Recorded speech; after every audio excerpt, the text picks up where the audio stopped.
Hello everybody, and in this video we will learn how to print in Excel.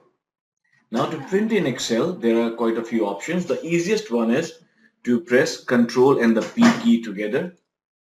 Ctrl and the P key, Ctrl and P, and it will show you the print preview over here, and you can choose a number of copies. However, if you want to do more customization, then you can go to the page layout tab, and from here you can select the margins. Like we can have narrow margins, we can have wide margins.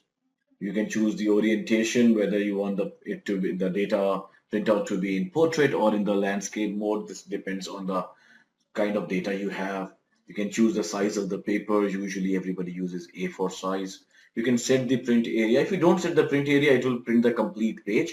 And if you want to print just something specific, you can choose that specific thing like this and then go to set print area. Now only this will be printed.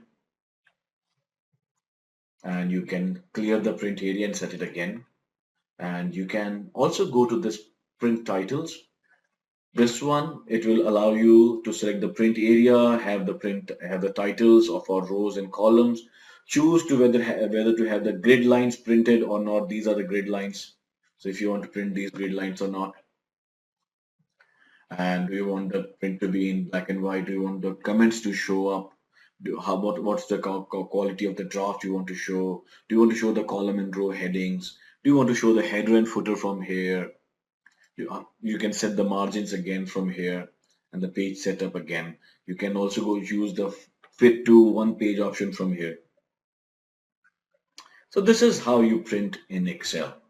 All right. See you in the next video.